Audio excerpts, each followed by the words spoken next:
My name is John, and the pathogen that I chose to adopt is Leptospira interrogans. And I'm going to be going through the PowerPoint slides, so I'll try to do the title so you know which slide that I'm on. Type of organism in history. It's a gram-negative bacteria, and it infects a wide range of different hosts. From what I researched, it's all mammals that it is capable of infecting. The disease caused is leptospirosis, and it developed in the 18th century. There was a lot of people that had the symptoms for it, but they didn't isolate it and figure out what was causing it until the early 1900s. And the way they did that was by taking blood from infected people and inoculating guinea pigs. So that's how they figured out what it was. Cell shape and structure. It's a spiral shape. It's very thin, and it has the typical gram-negative bacteria features, so inner outer membrane and a thin cell wall. And the overall shape looks like a question mark if you look at microscope images of it, and that's part of the reason why they named it that, because in Latin that means like interrogate or to question. It's very motile. It has flagella in the periplasmic space of the cell, so it turns and it's able to move through viscous material very easily. That's part of the reason why it's so effective at evading a host's immune system, is that feature that allows it to stay moving. Cell diagram. This is my drawing of it. So you can see like the spiral shape of it, and depicted is the inner outer membrane in yellow. Orange is the cell wall, and the red is kind of hard to see, but that's the flagella that are in that internal space. Conditions. It's obligate aerobe, so it requires oxygen to survive. Neutral pH. The pH ranges that I read were around like 7.2 to 7.8, so neutral to slightly alkaline. Energy source is long-chain fatty acids instead of carbohydrates, and it requires vitamin B12 and B1. Where is it? It's commonly found in rats, dogs, livestock, and other mammals. Those are like the main sources from which humans can become infected from. The way that it is released from them or spread is through urine, and it's a process called shedding. And humans are not constant carriers for it. They're usually like the last stop that it's going to reach before it dies. So it's pretty rare for humans to become infected with it. Life cycle. It can enter the host through opening like a cut in the skin, or through mucous membranes like eyes, nose, mouth. Cells that survive the innate immune response enter the bloodstream and lymphatic system and reproduce rapidly via binary fission. And after the immune system removes it from the bloodstream, it can reside in the kidneys and liver, and that's how people get more serious infections from it. From what I read, most people overcome it without too serious of complications from it. Growth and lab study. It requires a specific type of media for growth. It has to be from an animal product. The ones that I read about the most were rabbit serum.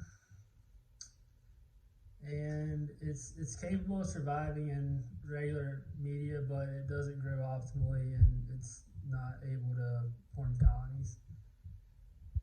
And as stated before, the optimal growth conditions are neutral pH and a temperature between 28 and 30 degrees Celsius. Leptospirosis is also known as Wales disease, and it is a result of that bacteria infecting someone. Symptoms may include fever, headaches, chills, aches, vomiting, jaundice, diarrhea, and rash.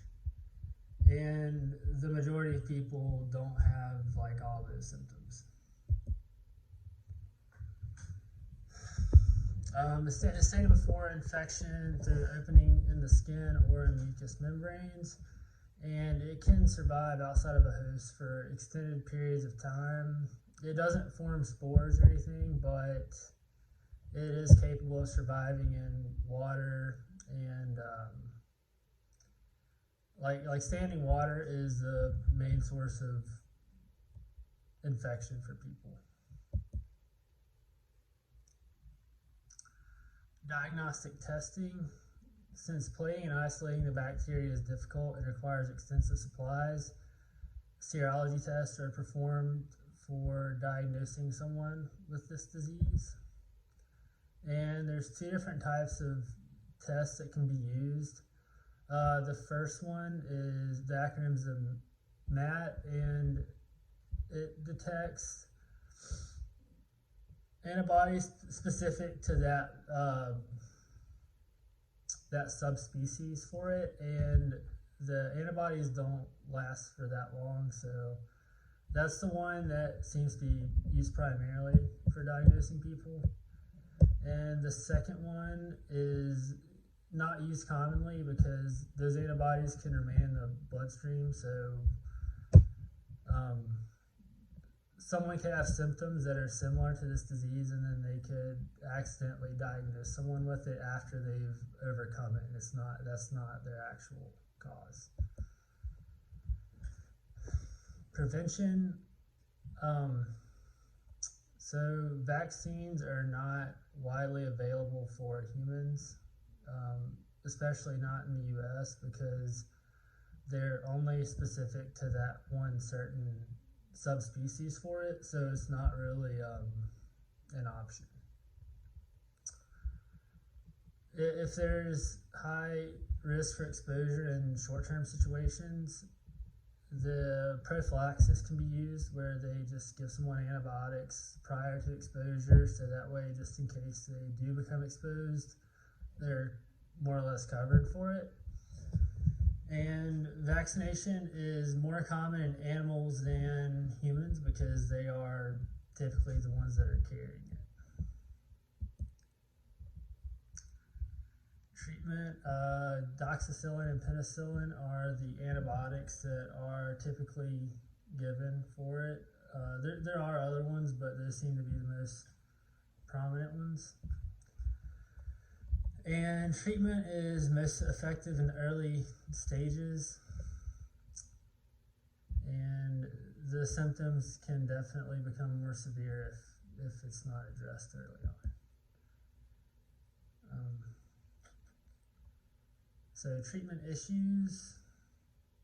I could not find any research done on antibiotic resistance variants of it or anything like that, but there are new subspecies still being found yearly, it looks like. And the main treatment issue is prescribing antibiotics to young children and pregnant women because they can have unpleasant symptoms or side effects from it. Public knowledge. Although it's not common, the best way to stop infection is to avoid contaminated water and food and minimizing rodent populations. So in some areas, like, that's not really feasible for people, but it's a good first step for avoiding it. And animal vaccinations in some regions have been shown to help. High-risk populations. Most common in warm and tropical areas. activities that can increase your risk are swimming and farming, and professions that have high exposure risk are animal care workers, farmers, miners, and sewer workers. It occurs worldwide, and it's more prevalent in tropical regions. In the United States, it's not super common, but in some areas in the South where it's warmer and more moist. Infection rates, approximately 1 million cases occur every year, resulting in 50,000 deaths. And the infection rates are as much as 10 times higher in regions where it's more prevalent. And the researchers believe that one reason why it's becoming more common is because of urbanization and people being in close proximity to these animals that carry the disease or bacteria. And sources.